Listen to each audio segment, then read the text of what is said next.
of not fouling. Leader Fan Radio Network. Okay. And KFAN.com. 2 minutes and 8 seconds past 3 o'clock. That's Central Greenwich Mean Time. Welcome back to the Bumper to Bumper program, the afternoon aardvark. Today, the Friday Football Beast. My name is Dan Barreiro, host of the program, former Inkster Wretch, newspaper of the Twin Cities. Guardsy is the producer of the program, two-time state high school tennis champion. When I say the art of not fouling, I don't mean to leave the hockey community out of the discussion. Now, in hockey, it wouldn't be the art of not fouling. I guess it would be, technically speaking, the art of not committing a dumb penalty, right? But it means the same thing. And frankly, it may well be the key to whether the Minnesota Timberwolves rebound, no pun intended, starting tonight, and or the Minnesota Wild make a series out of their second round playoff game or series against the Colorado Avalanche. We know on the Wild side that we're close to giving up hope, especially with the people we have out, of fixing our penalty kill. One of the worst in all of hockey. I think so far in the playoffs this go-around, it ranks 15th out of, at the beginning of the whole tournament, 16 teams participate. We rank 15th in our penalty kill percentage. I think it's like 59%. That's awful. So if you're going to give yourself a chip chair and a chance against a superior team, a team with championship pedigree, then I'm not going out on any kind of a limb. It may well depend. Whatever chance you have to get back in it might well depend on your ability to not give them, they being the Av, another power play opportunity. Now, it's not like we've had an unbelievable number of penalties. I think the Av have had 7 power play opportunities in the first 2 games of this series. Is that considered a lot? Is that considered average? I don't know what the number is. Through 3 games? Or 2 games? 2 games. Yeah, I guess that's actually pretty high. 3.5 is pretty high, I would say, per game. You're probably right. And they're 3 for 7. We don't have that margin for error against them because they are better 5-on-5 than the Dallas Stars were. Correct? We know that. Yep. So there's an art, I have to believe, to avoiding the penalty. Sometimes it is unavoidable. Sometimes you have to. Sometimes you get jobbed by the officials. But I have to believe the best players, regardless of the sport, really, master the art of not committing a dumb penalty or a dumb foul. And in the case of the Minnesota Timberwolves, I believe the same largely applies, especially pertaining to one player. Jaden McDaniels has emerged through this playoff run as, if not the Wolves' best player, perhaps their most indispensable. And what prevents Jaden from being a factor?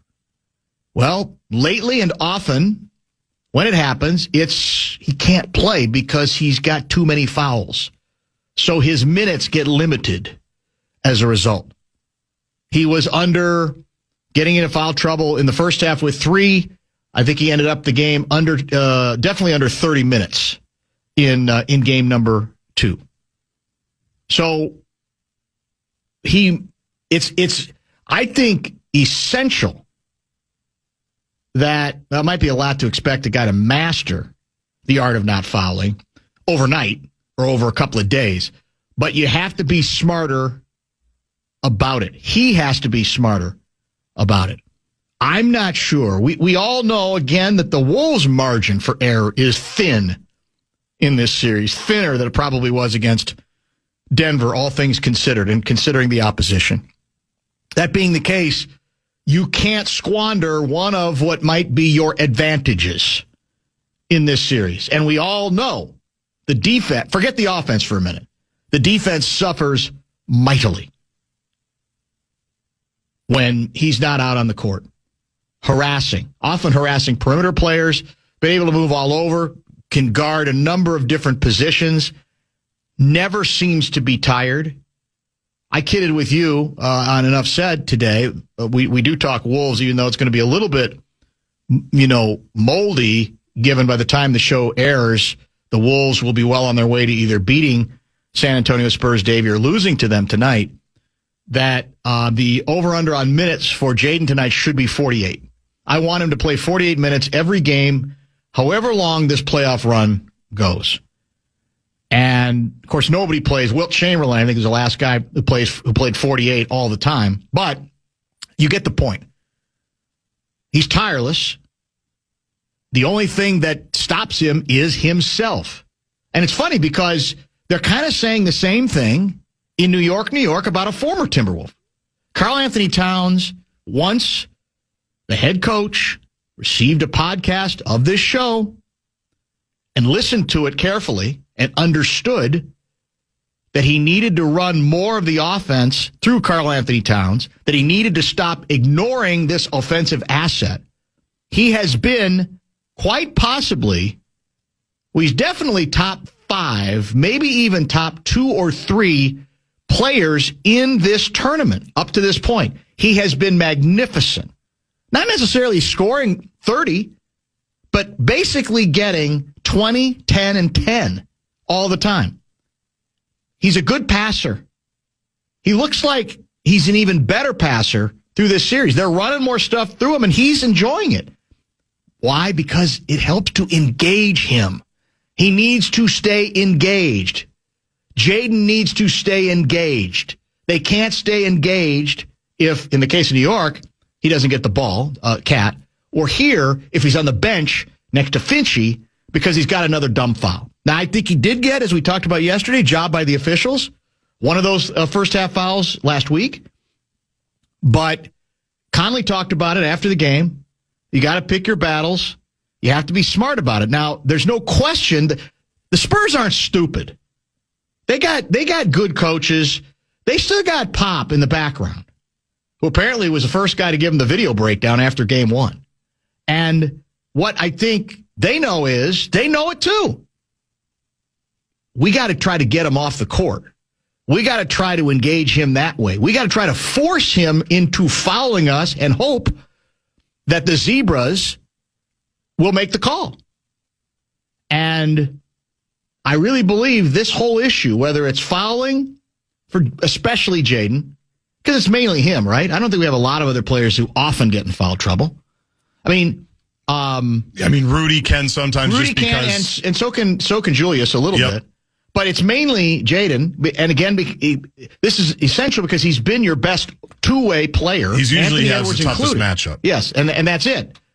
And in the case of the Wild, I don't even know if we're good enough to beat them 5-on-5. We may not, but I sure as hell know we're not good enough to beat them when they're on the power play and we are on the penalty kill. So that, to me, has to be the mantra for both our favorite winter sports teams this weekend. They're both back home. Wolves tonight, right here on the Fan. Late start again, 8:30, 8:40, whatever, right in that range. And the Wild tomorrow night in a must-win situation. The Wild cannot go down 3-0. If they do, we all know that the series at that point will be done. Essential, is it not, for both teams? Has to be, and I do believe the best players, and I don't know what it is. Sometimes it might be reputation. They can get away a little bit more if you're a star. But I do think there's an art to understanding, when to foul or how to foul sneakily or subtly in a way that it's less likely to be called. Whatever it is, the best players master it because the best players understand that their team needs them on the court or on the ice. They also have an attentiveness to avoid the ones that seem unavoidable. Where That's you're exactly right. A step or two behind, you get caught looking the other way, all of a sudden you get a foul or you get a penalty because... And some of that is what? I'm going to give up the layup here. Discretion's a better form of valor, right? I'm going to lose this battle because I want to win the war, right? That's part of, I think, the discretion you're talking about.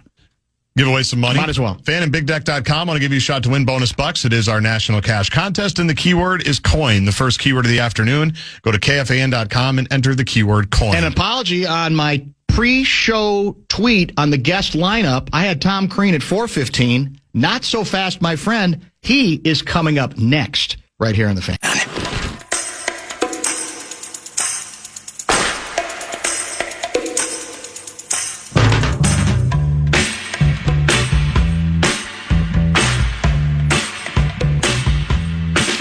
Don't forget, Wolves Game 3 tonight on the Fan. I'm assuming pregame either 8 or 8:15. Opening tip-off scheduled for sometime after 8:30. But on the flagship, that's us, FM 100.3, the 100,000-watt FM flamethrower. I know our next guest will be watching very closely. And Mr. Crean, Tom Crean, kind enough to join us. You get the added bonus of listening or watching and listening to one of your favorite former players on the TV broadcast, correct? Absolutely. I really kind of wish, I really wish I'd have made a decision to come in there. I had to speak last night, so I didn't get back till really late, but I wish I would have done that, and I'm gonna miss being there. Yep. But it's going to be great to listen to it and watch it. It'll be outstanding. We're all very much looking forward to it. You're the perfect person to dive in on a subject I explored in the first segment of the program. And I call it the art in basketball, of course, of not fouling. You can extend it to hockey, not committing dumb penalties, obviously, because of the ramifications of that, something that's hurt the Minnesota Wild in their second-round series against Colorado thus far. And we're bringing it up today again, primarily because of Jaden McDaniels. It's a problem he tends to have, and he has been, as you well know, so effective in this playoff run. I almost feel like he's becoming the one player, other than Anthony, that you cannot lose minutes on the court to because of what he does defensively and offensively. Speak to us and the audience about the art of not fouling. What's involved in players who seem to have that propensity, that difficulty about getting into foul trouble, and how you as a coach attempted to sort of work that out of them?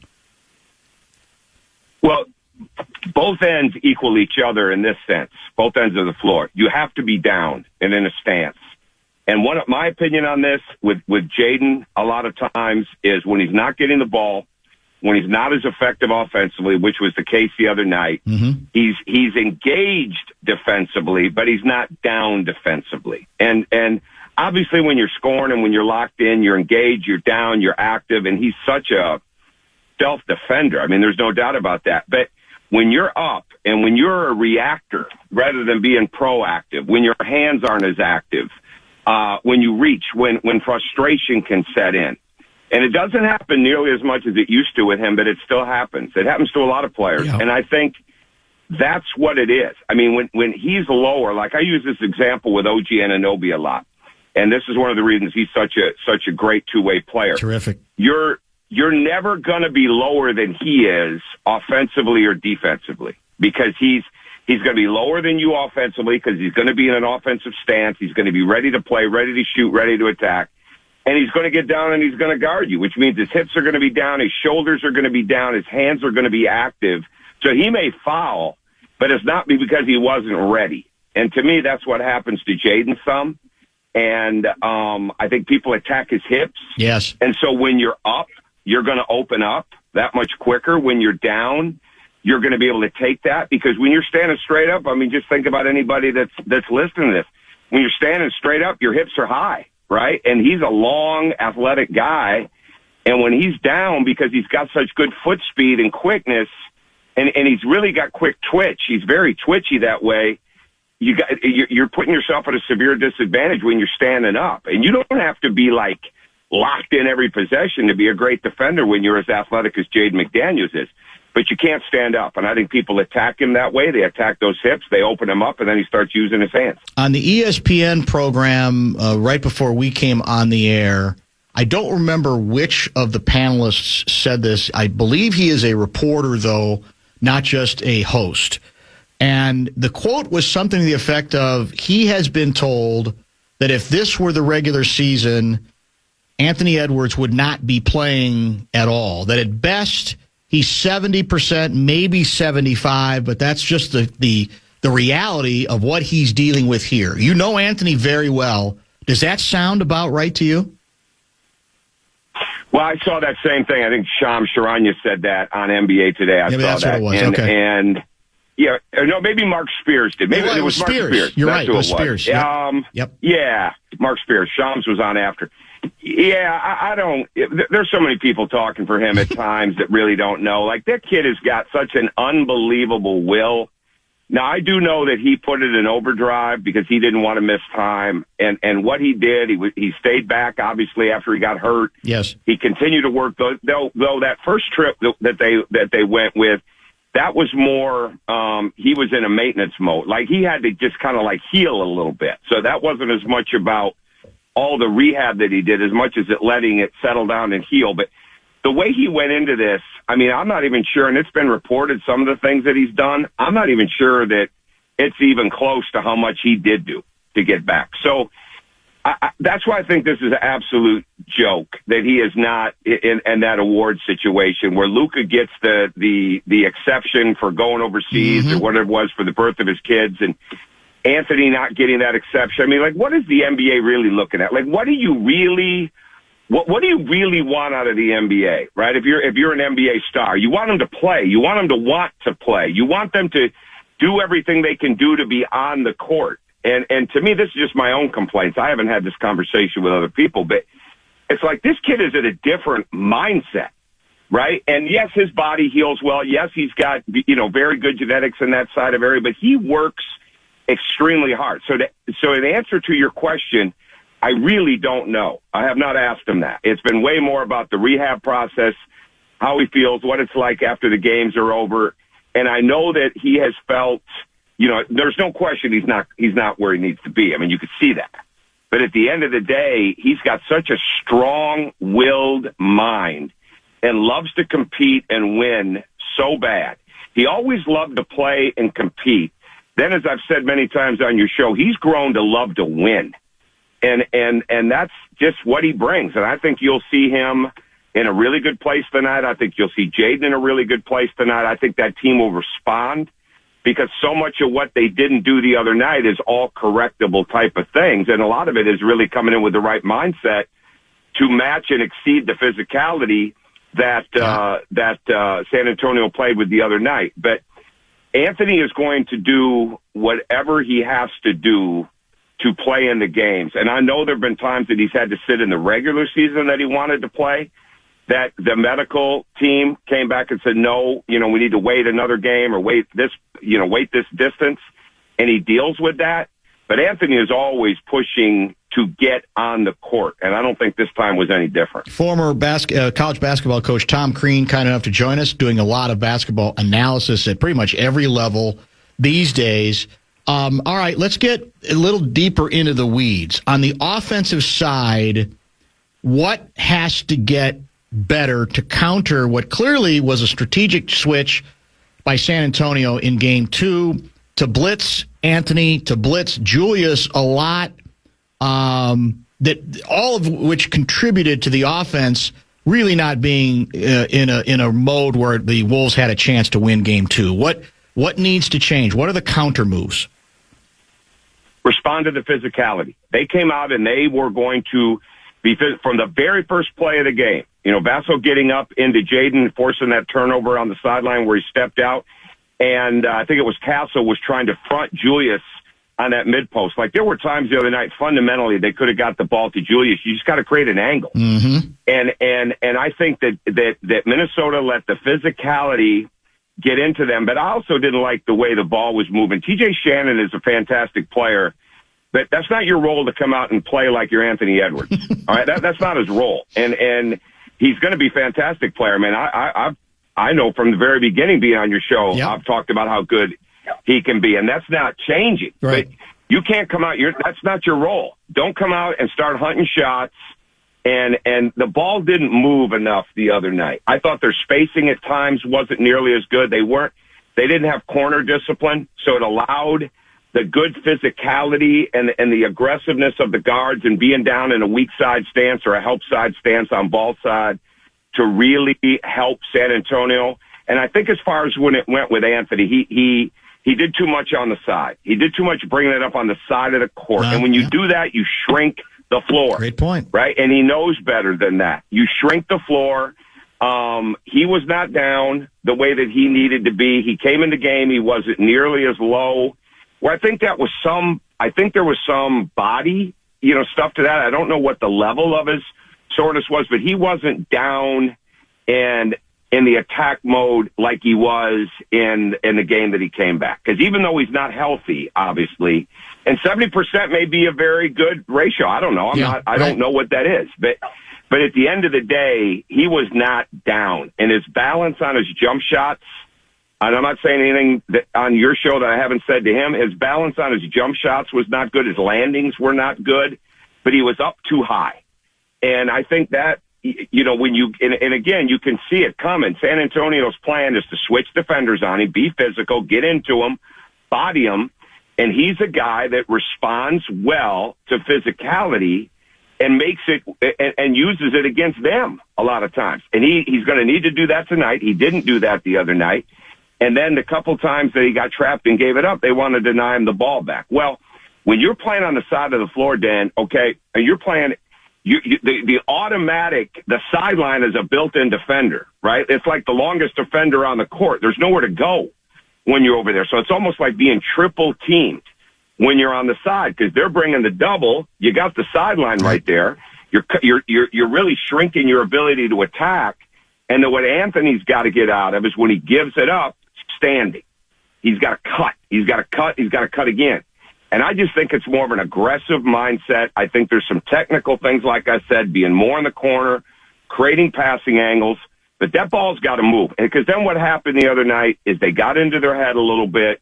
They started looking for calls, not like the Lakers did last night, but they were looking for calls. Yes. And what happens is they got caught in no man's land, Dan. The shot goes up, and they're not going to the offensive glass, and they're not sprinting back. And Jaden was guilty of that a couple of different times. Jaden didn't touch the ball nearly enough inside of the beginning of that game the other night, not just to score it, but to touch it and attack, especially when you're trying to take away Anthony like that. So I think it's all correctable. I'd be shocked if they don't correct it. But if they don't come out and match the physicality and play through the physicality, and if they don't attack the traps and play more in the middle of the floor, and here's another big thing. They're running pick and roll. Victor Wembanyama is staying in the drop coverage. If you come off on the side of him, he's agile enough, long enough, athletic enough that he's going to block your shot. He's going to create a problem. You got to turn him. You got to make him change his footwork and come at his body.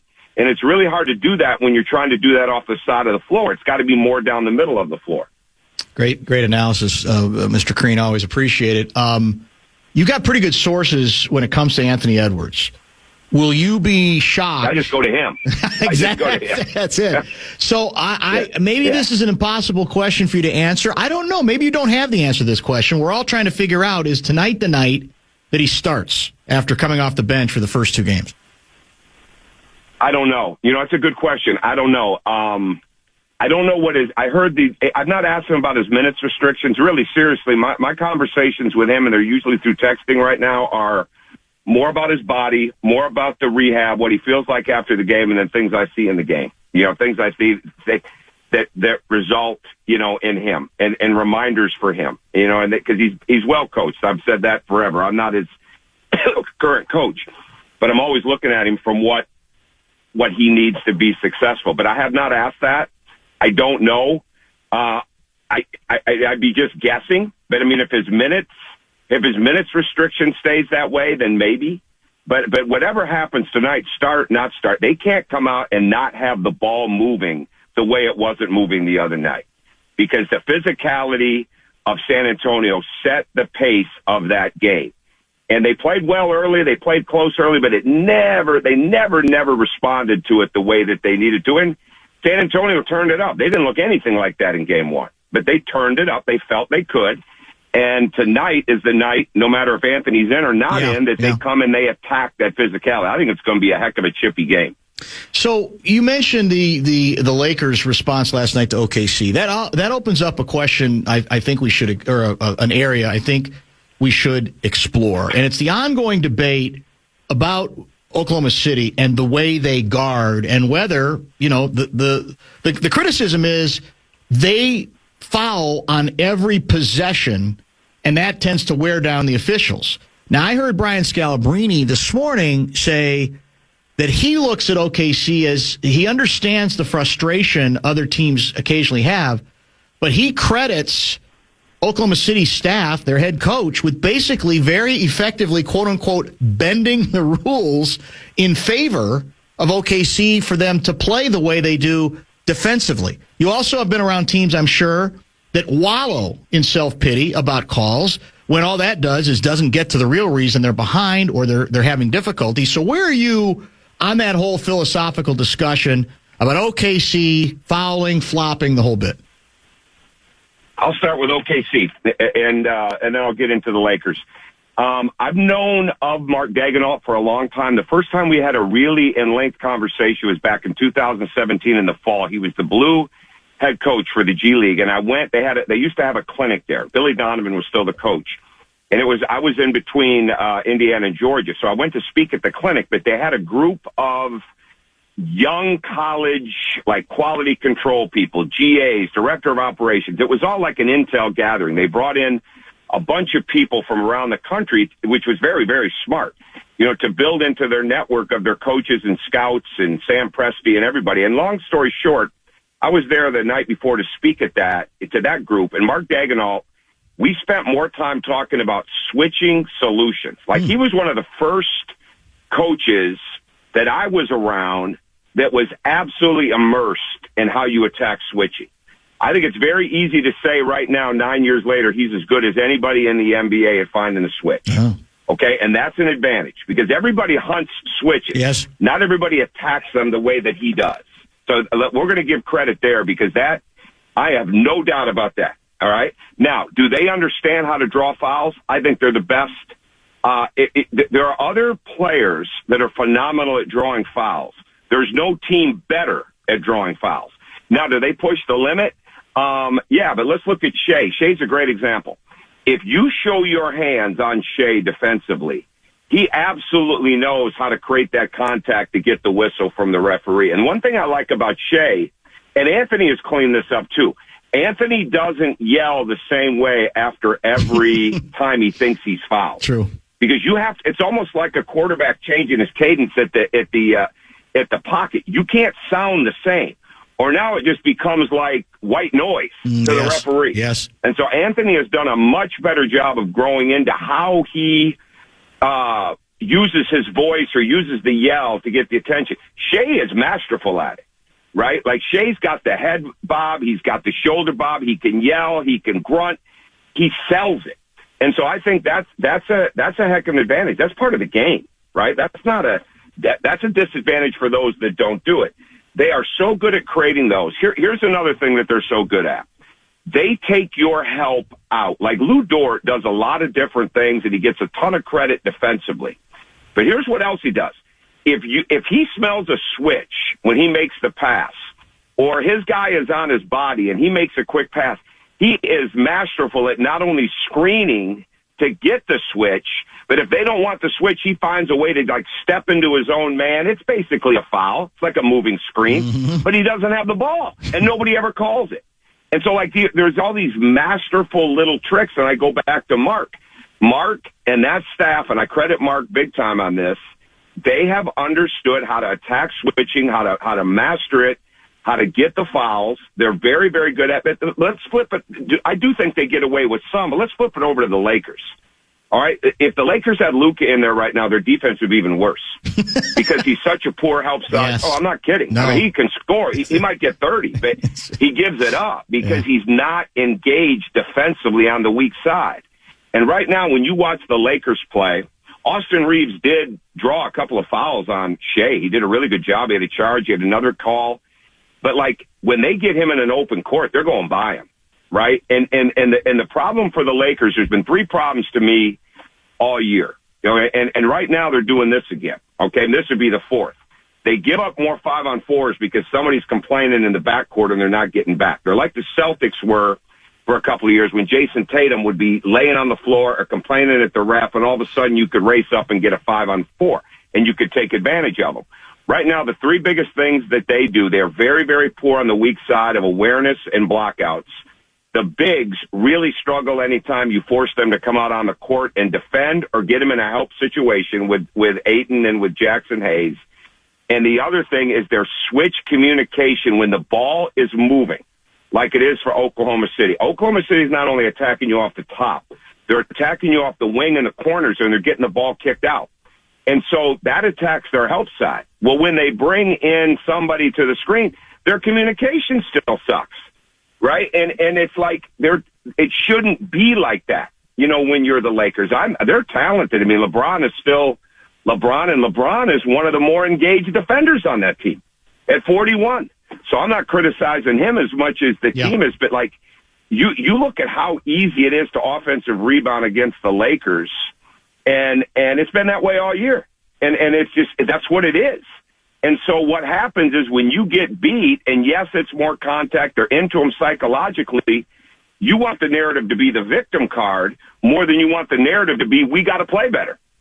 And that's why San Antonio's had success with them this year. I don't think there's any question that Minnesota can have success with them this year because they will come back and fight them. And those kind of teams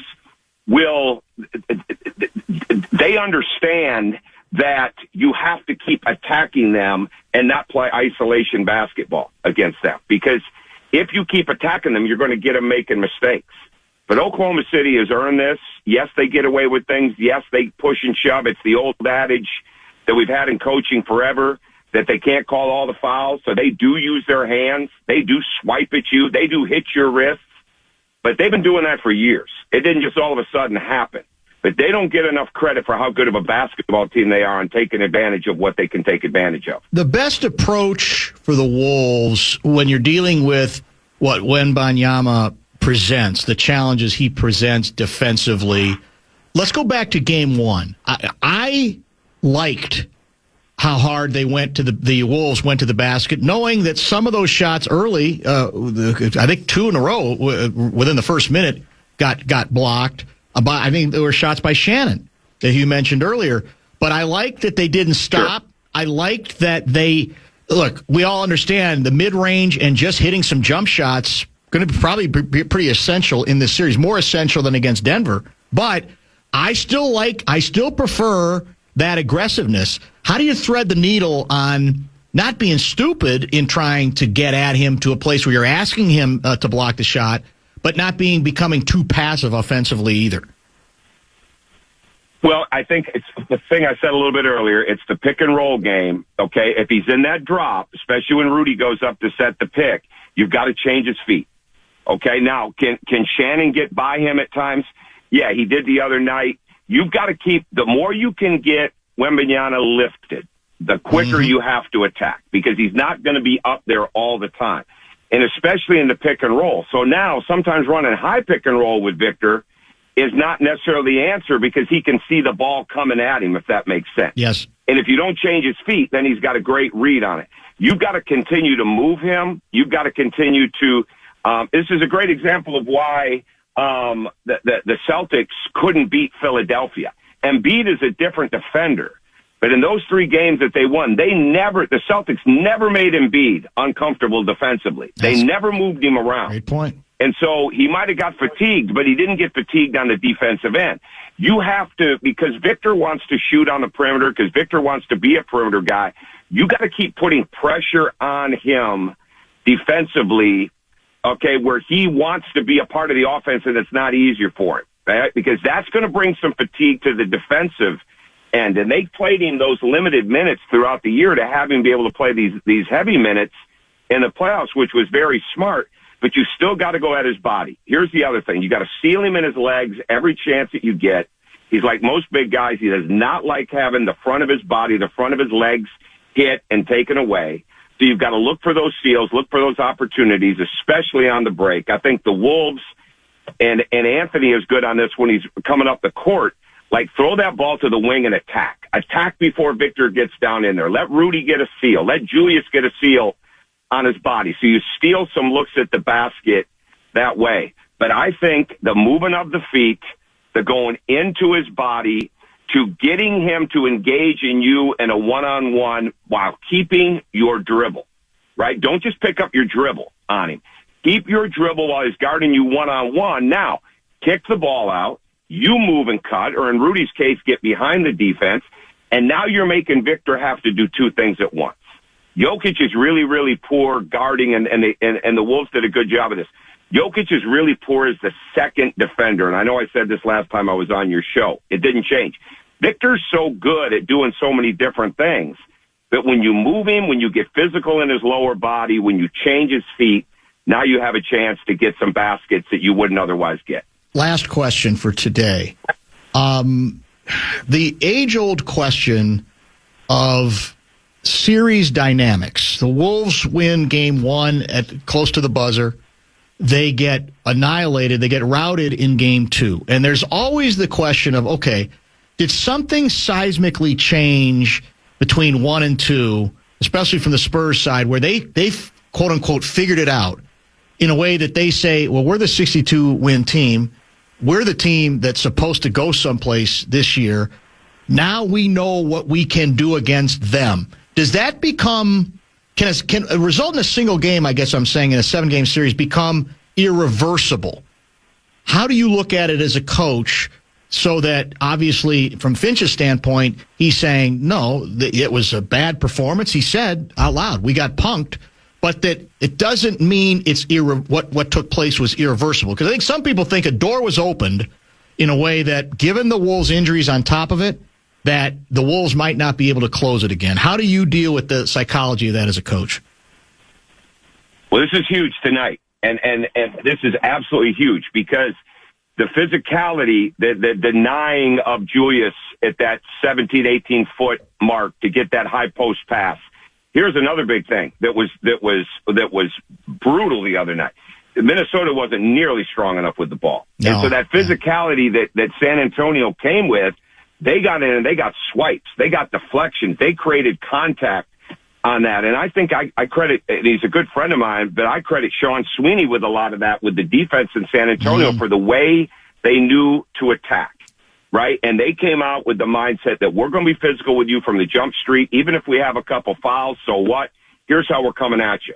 And the Timberwolves fell into that. They took the bait, and they weren't strong enough with the ball. I think tonight, win or lose, okay, let's take the result out of it. They have got to come with the technique has got to be better. The being strong with the ball has got to be better. The spacing has got to be better. But where they attack from and how much that ball is moving has got to be better. And then here's the other thing, because this started the other night, and this, if I'm San Antonio, if I'm sitting on the other side now, I'm saying we can do this. Now, if we not only turn them over, but if our guards get rebounds, we can run on this team. And we can get easy baskets at home, and that will stifle the crowd a little bit. Yeah. So my guess is going to be that San Antonio is going to come hard on that break tonight. I would, right? And I haven't talked to Sean. I haven't talked to anybody on that end in a couple of days. But if I'm watching the game, man, I'm coming at Minnesota, because Minnesota the other night, because of the lack of offense and the lack of movement, and they weren't nearly as good. And they took their foot off the gas a little bit in San Antonio too the other night. Once that score got that way. That is what would concern me tonight at Minnesota, to make sure that transition D is fantastic. And then at the same time, if you can force them into some tough jump shots in Minnesota, run right back at them. Yes. Bring fatigue to Victor. I couldn't believe how they didn't put any pressure on Luke Cornett the other night. He looked like he was on the all-defensive team, right? Yeah. And he's a good player, but, you got to go at the big guys. But, again, I think that's the part of the game, and I'd be looking for the mindset of the game more than the result of the game. The result will take care of itself. But the mindset of how they come out and attack is going to tell a lot about where Minnesota's at in this series. Great primer for tonight, as always. We really appreciate it. One of our regular listeners, in fact, just wrote, "Tell Crean to slow down. My pen is drying out."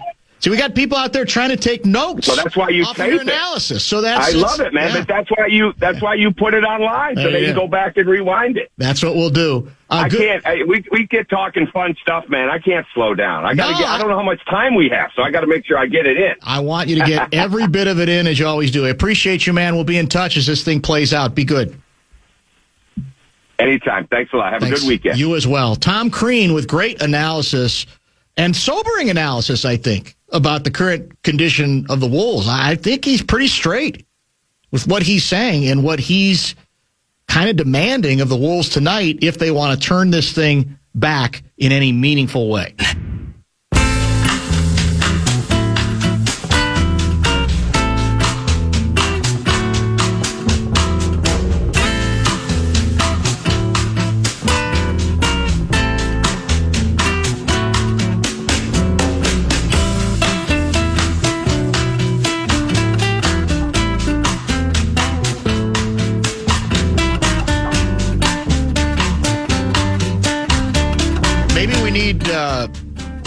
Another expansion of replay in pro basketball. By the way, did you see the news? Well, it's not news, but some reporting has been done regarding the robot ball and strike umpire. No. Again, small sample size. What are we, 2 months in? Yeah, No, just over. Well, a month and a half, maybe. Month whatever and a half. it is. Yeah. Sure. Started in Late March. Late March, early April. Okay, so close enough. Apparently, the pitchers are losing in that, on average, more balls are being called in the ball strike category than, like by 10% over the old ways with the umpire. The notion being a belief that the strike zone, the way it is defined, because they had to come up with a definition that fit the technology, but that the strike zone, as it's been defined for the purposes of the robot ump, has actually shrunk the strike zone. So there are some pitchers who don't feel so wonderful about that. And what it means is we're getting a bunch more walks across the board, and game times are starting to increase again. Yeah. But now we're back up to like 242, 243, 244. So all I'll say is, again, be careful what you wish for. I know we got to get it right, but the question is whether, because, what's been proven over and over again, we've all seen the viral video of the home plate umpire missing a pitch by 2 feet, right? It's easy. We all guffaw. How's that possible? What's wrong with these idiots? It's pretty easy to get incensed, right? But the fact of the matter is, what the analytics indicate is that 97% of the time, it's microscopic. In other words, the judgment that umpires were making, you could argue when they're saying it was a strike, it was, if not a strike, about as close as possible to being a strike without being a strike. That's what Tim Cheetah would always tell us. Which is basically what Cheetah has told us as well.